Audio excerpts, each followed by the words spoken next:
혈압이 높은 분들이 계속 오랫동안 누워있고 혈압이 낮은 분들이 오랫동안 누워있으면 기절 상태에 빠지게 될 수도 있습니다. 저만의 특별한 방법이 있다면 첫 번째,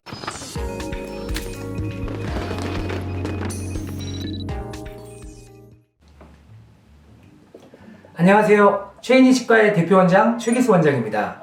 요즘 기저질환이라는 말을 많이 듣게 되는데요. 기저질환이라 하면 본인이 가지고 있는 만성질병을 의미합니다. 여러가지 기저질환 중에서 오늘은 고혈압, 저혈압 환자분이 임플란트 수술을 할 때 어떤 점을 좀 더 신경 써야 될까에 대해서 한번 말씀을 드려보도록 하겠습니다.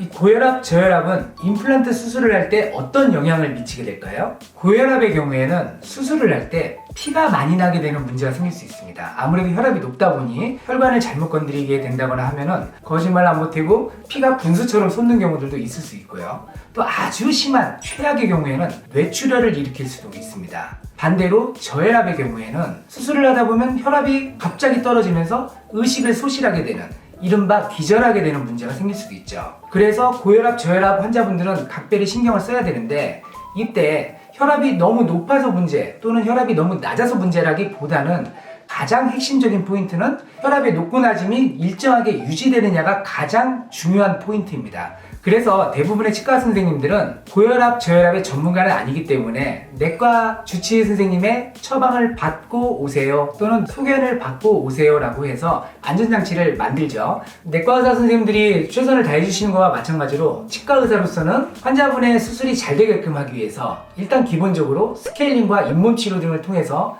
잇몸뼈, 턱뼈 상태가 정상으로 회복되게끔 도와드리고 그리고 칫솔질, 특히 잇몸 칫솔질을 강조함으로써 청결 상태를 많이 유지하도록 노력을 하죠.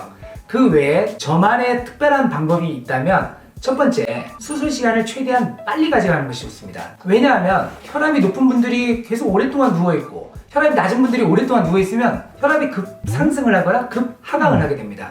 그래서 심한 경우에는 어지럼증을 호소한다거나 의식을 소실하는 기절 상태에 빠지게 될 수도 있습니다. 그렇기 때문에 수술 시간을 좀 더 빨리 가져가려고 노력을 하는데요. 수술 시간이 빨리 끝나기 위해서는 수술 준비를 잘해야 됩니다. CT와 같은 그런 정밀 진단을 통해서 환자분의 턱뼈 상태를 충분히 머릿속에 암기를 하고 들어가고 레이저를 이용해서 가급적 피가 덜 나오게끔 노력을 하고요. 그 다음에 마취주사를 놓지 않습니까? 근데 사실 그 마취주사 안에는 에피네프린이라고 하는 성분이 들어가 있습니다. 에피네프린은 혈관을 수축시키는 기능을 하기 때문에 갑자기 혈압을 급상승시키거나 급하강시키는 그런 좀 약간의 부작용이 있어요.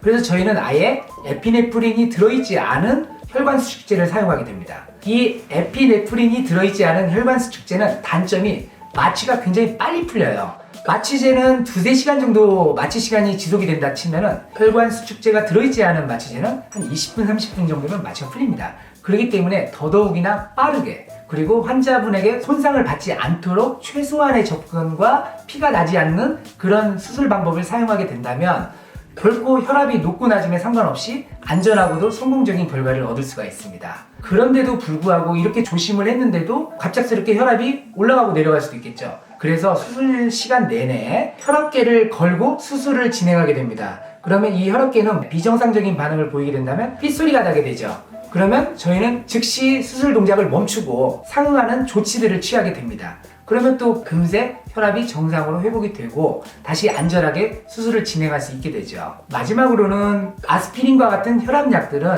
그 혈액을 좀 묽게 하는 기능을 하게 되죠. 그래서 출혈 경향을 좀 높이는 일들을 하게 되는데 당연히 수술 3일 전에는 내과 선생님과 상의를 해서 혈압약, 아스피린 등을 끊고 그리고 저혈압 환자분들께 해당되는 얘기인데요.